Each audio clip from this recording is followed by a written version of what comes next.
Hi pa mga ka-foodies ang puto.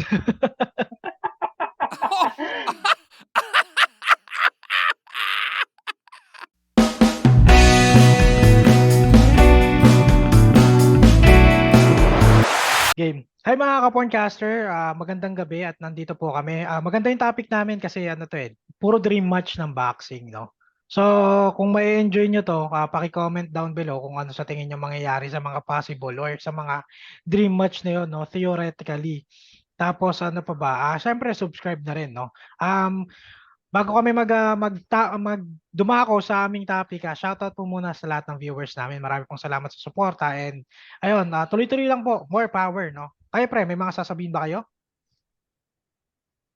Yun, maraming salamat po sa mga kumindot ng subscribe button na yan at mga nag-follow sa ating Facebook page, no? So pagpatuloy lang po natin ang paglaganap, pagpapadami para lagi kayong makasagap ng masusustansyang mga topic na talaga Yun. namang may enjoy ninyo. Salamat sa lahat ng sumusuporta at sa mga susuporta pa lang. Yun. Ayun. Sa darating na botohan daw. Joke lang. Yun, no, nag-advance na kagad. Salamat po sa lahat ng sumusuporta at susuporta pa lang. Pero anyway, mga Yes. pre, eto, ano to usap-usapan na rin to dati. Ano sa tingin nyo? Sino kaya mananalo kung nangyari yung laban na to? O dream match, no? Dream match nga ba to o nightmare sa bawat isa kung natuloy yung laban? Manny Pacquiao versus Conor McGregor. Boom! Kanino ka? Kung nangyari yung laban na yon mga pre, kanino kayo doon? Eto si Arman muna. Si Stolong Ako sa muna pala. refree. Sa refree ako. Boxing match, boxing yun, no? Boxing match Pacquiao tayo. Pero pag MMA, McGregor. Yun ba? Kasi kita-kita naman di kaya ni nung sa last fight niya kay Mayweather, kita-kita hindi niya kaya makipagsabayan ng 12 rounds eh. Ewan ko, round 8 lang ata, hingal na eh. Oo. Iba kasi siguro yung training sa hangin ng MMA tapos dito sa mga boxer, pang 12 rounds talaga. Di ba kasi Pacquiao sabi niya totoo ba yun? 36 rounds kada araw daw yung ano niya noon? 36 rounds po, Training. 24 rounds. Yung training niya daw araw-araw. 36 rounds, Araw-araw. Hindi ko alam sparring kung yun. kung exage lang yun eh. Pero siyempre, tayo nga one round lang ng meets eh. Pagod na agad tayo. Isipin mo 12 rounds, sabay todo suntok. So mahirap yun. So yun, hindi kinaya ni McGregor yun. Hindi siya pang matagal. Siguro round 1, itodo niya na lahat ng suntok niya. Pero syempre hindi uubra yun sa eksperyensadong boxer. Which is si Tama. Pacquiao nga. Saka mabilis si Pacquiao, baka suntok-suntokin lang siya. Swerte pa niya kay Mayweather eh. Kaya nga. Oo, pero kung si Pacquiao yung nakalaban niya, papaulunan siya ng mga suntok na hindi nakikita. Tapos hindi naman siya sanay sa boxing, di ba? What a word, mga suntok na hindi nakikita. I love that. Ayun yung sabi ng mga kalaban niya eh. Oo, di totoo. Di alam kung saan nanggagaling, di ba rin? Nanggagaling yung suntok. So yun, kahit siguro may pagsabayan si Pacquiao doon, yung bara-bara lang, wala na salag-salag. Sluggish ba? Oo. Tingin ko si Pacquiao talaga mananalo din. Isang tutumba sa kanila, mauna matumba talaga si din. Iba training kasi ng boksingero kaysa talaga sa mga MMA fighter eh. Nakikita mo yung bigat ng suntok talaga ng boksingero. Kaya nga. So ayun, kahit kay Buakaw, ano magagawa si Buakaw dun? Oo nga pala, no? Lapit na yung laban nila, no? So, kung kay Buakaw o Pacquiao, kay Pacquiao ka pa rin, walang magagawa siya doon kasi boxing Wala match yun eh. Naka-gloves pa sila ang Muay Thai hindi gloves yun. Ano yun, yung gloves siya pero yung manipis lang. Manipis lang. Di ba yung sa mga kasi ang kakapal ng foam nila. So talagang wala rin siguro lakas yung suntok nun ni Buakaw. Hindi hindahin, no? Pero yun na kay McGregor, yun. Siyempre, Manny Pacquiao tayo. Di ba, Mel? Siyempre. Yan, kay Ramil tayo. Kay Omar. Totoo lang kasi may naisip kasi ko eh. What if, no? Siyempre naglaban Buakaw at Pacquiao, no? What if biglang accidentally, hindi na malaya ni Buakaw, nasipa niya si Pacquiao. Nawala siya sa rules, no? Yun siguro DQ may yun. tansya. Pero, yun. Pero anyway, getting back to, to topic, no? Walang duda, mga ka-porncast. Kahit nga siguro, hindi na mag-ensayo si Pacquiao doon pag sinabi, ay, may laban ka bukas kay Greg. Okay, James. Oo nga no.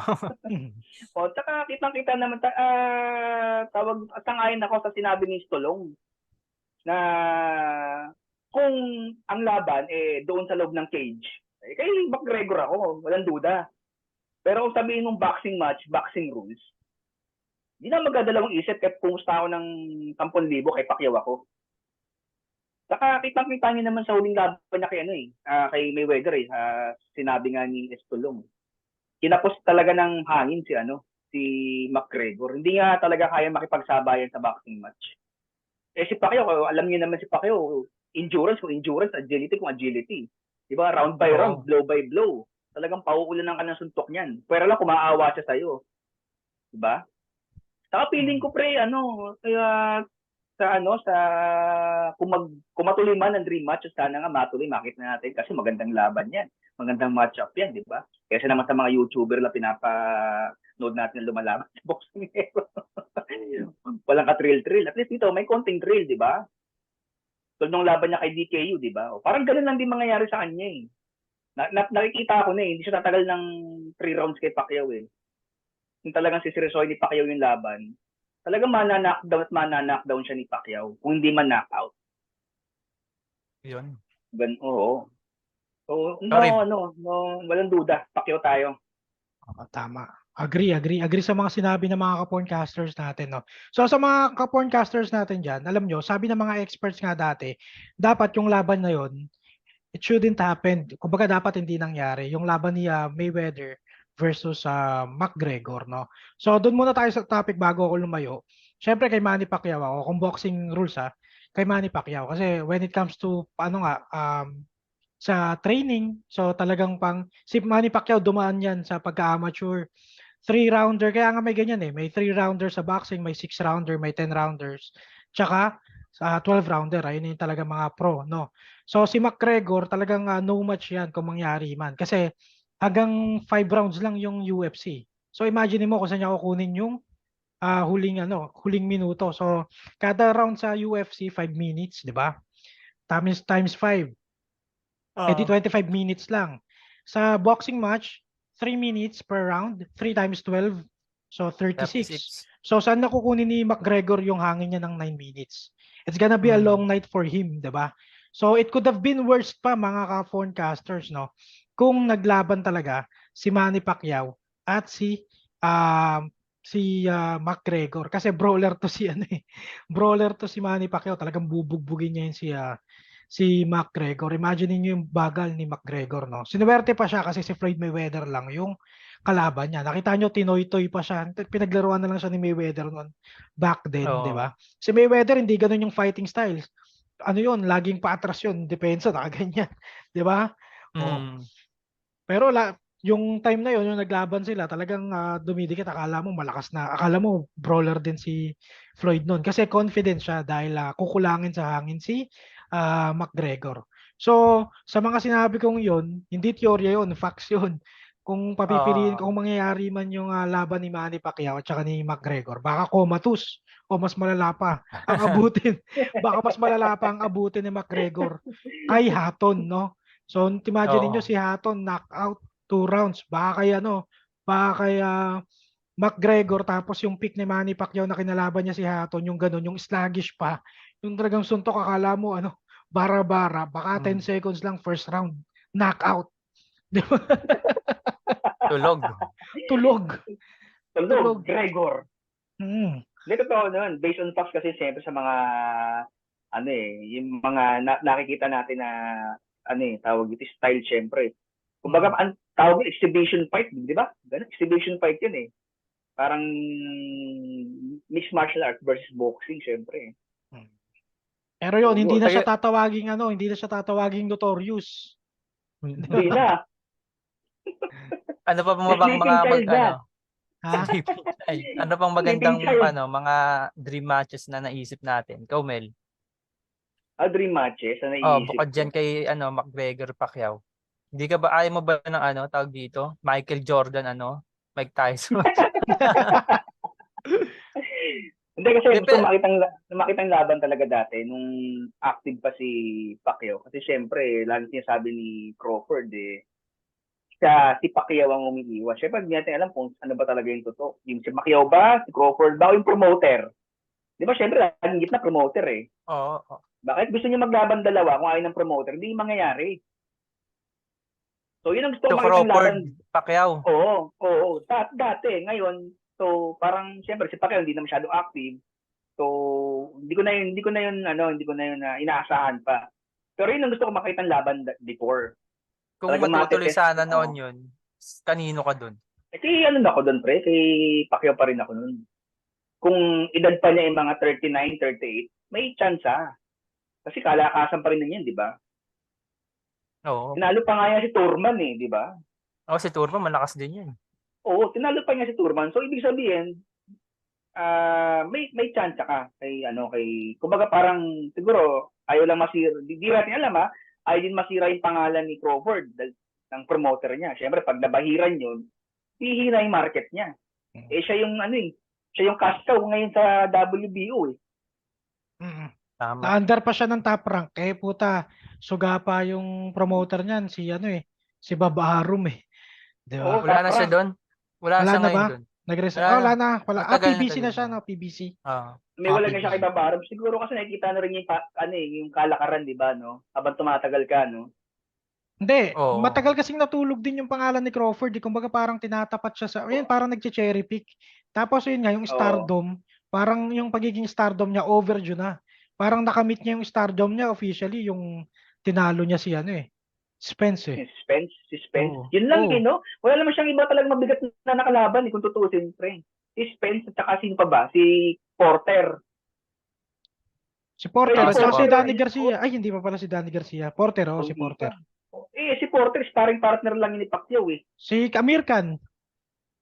Di ba? Oh, American. Kasi Si American American wala. talaga. Oo. Wala yung Joe, Glass Joe. Glass chin. Ay, to pre, Diba? dream match, Manny Pacquiao, tsaka Amir Khan, parehas mabilis. Mabilis. Oo, Wala parehas na, walang pick. pre. Wala Kaya tayo wala dun. nang lumalabas si American, no?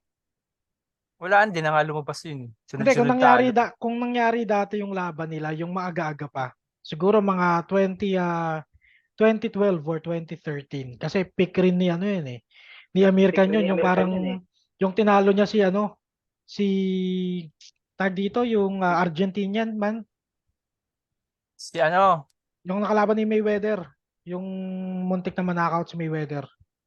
Maidana. si Maidana. Si Oo. Marcos Maidana. Oo, pinaluhod niya yun. Tatadyangan niya. Oo. Luhod yun. Ikot-ikot sa canvas Si Si Maidana nun Maidana. Oo, yung pinanood ko yun. Sabi, puta, lakas rin pala nito ni American. Kasi tingin ko nga, mas mabilis pa sumuntok si American kay Pacquiao Pero sa Oo. punching power, syempre, bilis at punching power, Pacquiao. Pero when it comes to speed alone, sa bilis, American. American. Oo, kasi ang obserbasyon ko sa mga nakakalaban ni American, ma-tempuan mo lang yung chin niya. Yung tempuan lagi nila yung chin Kay American Siyempre, sobrang bilis. Parang hahanap ka ng timing kung kailan ka counter punch Kung napanood Diba? nyo yung laban ni American at saka ni Canelo, parang round 1 to 5, puro kay American yung rounds. Round 6, doon na chambahan na Oo. knockout si American ni Na-knockout Canelo. American Pero kung hindi na knockout si American nun, feeling ko panalo si American nun kasi puntos O sa puntos. Ganon yung, Puntos parang ganon yung deja vu nga yun. Nag-succeed tawag dito, yung huling nakalaban niya, yung tumalo kay Canelo man. Si Bibol? Si Bibol, yun. Di ba? Mabilis Oo. sila sumuntok nun. So, yun. Oo. Pero yun, sayang hindi nangyari talaga yung laban. Dream match yun, pare, yung kay American at saka Manny Pacquiao. Parang alam na natin yung mangyayari. It could be knockout. Pero, puta, ang sarap manood kasi pag parehas exciting yung fighter Oo, Diba? yun nga. Kaya yung habulin mo dun Alam mong may mananakaut. Kasi parehas brawler. Mabilis pa sumuntok. Brawler, mabilis sumuntok. Parehas mabilis, no? Speed, no? May Talagang sidestep din. May rin yun. Ang tawag dito, magaling din sa footstep footwork. footwork si Amir Khan. Oo. Kaso aga nag-retire ni Amir eh. Oo. Hindi, sunod-sunod kasi yung pagkatalo niya kasi. Oo, Kumbaga dun parang yun. parang Ano, siya, no? Parang na-dismaya, parang gano'n, no? Depressed. Parang nangyari depressed O kay siguro Hatton. eh. depression, Yung huling kay talo niya kay Hatton. Crawford, yung nag-resign na siya. Hindi pa siya nag-retire kay, ano, kay Crawford. Ano pa siya, may kinalaban pa siya. Ah, talaga, may Natalo kinalaban pa rin, pala no? yun. O si Siguro na ano, ano rin, no? yung sa tawag dito, si Dib sa Arabia. Ah, talaga? Mayroon pa palang laban. Talo pa rin siya. Hindi na kilala yun ah. Hindi, nanalo siya dun. Ah, panalo siya. Tapos nag-catch weight sila ni Brook. Yun, dun siya natalo. Technical knockout siya kay Kasi Brook. Kay Kell Kel Brook. Brook. si Brook malakas Oo. din yun, eh. Lakas din Kell yun. Brook malakas din sa muntok, punching power din si Doon na siya Kell nag-retire ng Brook, eh. ano. Yun yung mga ano, yung gustong itapat sa kanya before Pacquiao, Kell Brook. Yung mga yon, sila Danny Garcia, siya puro welterweight, eh. Hmm. O, Sayang ganun. hindi rin naabutan ni Pacquiao siya. Hindi rin nagkalaban si Hindi Kell sila, Brook at saka si Pacquiao, no? oo. Ang dami pang May isa ang pa, dami pang ano, malalaking pangalan diyan oo. eh. Hindi Si na umabot. Lomachenko. Si Lomachenko. Wala yun, Ayun, men. si Bago-bago Loma. lang yun. Pero mababa kasi yung timbang nun eh. Flyweight lang yun. Oo. Mababa. Flyweight lang din yun. Hindi na kaya umangat, eh, no? Oo, May tumalo sa kanya, eh. First loss niya. Sino nga bang tumalo nung kay Lomachenko? hindi kilala Meron yon yun, si eh. ano si basta yung ayun yung unang talo niya parang ano pa nga yun eh. Parang controversial pa yun eh. Di ba si ano, Heini? Hindi. Bago David? lang yun. Oo, bago lang si May nauna pa. Oo, may nauna pa. Matanda na yung tumalo sa Sinyetes kanya daw. nun. Sinyetes. Joke lang. Wala na rin yung Sinyetes, eh, no? Tandaan na rin, eh. Cambosos, hindi. Hindi rin. Hindi si Cambosos, eh. Si ano Pero si anyway, sino ba to? Orlando Salido, yun. Salido. Oo, si Salido. Split decision yun, pre. Ayun yung tumalo sa kanya. Pero controversial, no? Oo, controversial yun. Ngayon, wala na. Pero Tingnan mo, imagine mo, yun yung mga potential, yung mga prospect, ina-cash cow. Pero pag tinapat mo talaga sa mga high caliber, tingnan mo, kaya, di ba si Honey, yung huling nakalaban niya, oh, parang first to 6 rounds, ano, parang back to, ano, amateur si Lomachenko nun eh. Kaya ibang animal talaga si Manny Pacquiao kung ituturing mo eh. Kung i-base mo sa mga high caliber na to eh, na sina Lomachenko, no, kung ililinya mo talaga. Talagang walang-wala. Iba. iba talagang tawag dito, ang kalibre ng isang Manny Oo. Pacquiao. Talagang laban kung laban, walang urong. Hindi, tsaka Diba? boxing god talaga sa skill, sa Oo, dominance, sa prominence. diba? Sabi pre, Boxing god. tawag Hmm. kaliwete pero ang lakas din ng kanan, di ba? Nakakita ng Oo, ganung boksingero. southpaw. Malakas yung kaliwa, malakas yung kanan, kaliwete, ang ganda ng footwork, ang ganda ng speed, ang lakas ng power. Hmm. Uwian 20, na, no? Uwi na ako. 20 years from now, 30 years from now, 100 years from now, mga pre. Si Floyd Mayweather, nabura na yan sa history. Wala na, Pero si hindi Manny yan. Pacquiao, pinapanood pa rin, papanoorin pa rin mga replay videos niyan. Nakasimento na yan. Kumbaga parang ini-introduce pa lang si Manny Pacquiao. Yung kalaban mo parang, tuloy pa ba natin to? Talo na ako eh. Matik na, no? Na-intimidate na kagad yung Oo. kalaban. Pero Di anyway, ba? mga pre, maiba ako. Bago tayo magtapos sa topic na to, no? Again, I just wanted to say thank you po sa lahat ng sumusuporta, no? I cannot stress it enough. Nakita ko yung Noya Ino namin sa Facebook kung nag-gain ng 330,000 views. So, ganun kalupit. Naku, Marami pong salamat. napakadami. So, tuloy-tuloy nyo lang po. Maraming salamat. Kung umabot ka sa salitang to, ibig sabihin nagustuhan mo yung video namin, comment down below na rin kung nasan ka para alam namin kung saan umabot yung video na to, no? Kasi nagtagal ka, ibig sabihin nagustuhan mo. So isang pabor lang, no? Comment down below kung taga saan ka. Taga Samahan mo na saan rin ng ka? sayaw. Taga saan ka? Hindi, syempre mag-comment down below kayo kung nagustuhan niyo yung video. para ituloy-tuloy din namin mga ganitong topic. At saka kung may gusto kang i-comment na gustong pag-usapan namin dito, comment down mo sa baba. Malay mo, mapagbigyan ka namin, di ba? At pagbibigyan ka namin, Guaranteed, no? oo, mag-comment ka lang. At huwag mo rin kalimutan pindutin yung subscribe button. Tsaka yung notification para lagi kang updated pag meron kami mga masusustansyang video. Yun. So anyway, ayun lang po. Marami pong salamat. Napakagandang topic at productive call na naman ang nangyari o podcast, no? So baka dahil po sa mainit na pangtanggap, baka i-expand namin, mag-branch out kami sa Spotify, tsaka sa sa yung pang iPhone na podcast, no? Yun, baka mag-branch out kami doon. Abangan nyo po kami para merong pakikinggan yung ating mga chuper, yung ating mga motorista, no? So, ayun lang po. Good luck sa ating lahat and marami pong salamat. Sa panandalian po kami magpapaalam. Magandang gabi. Goodbye. Magandang gabi.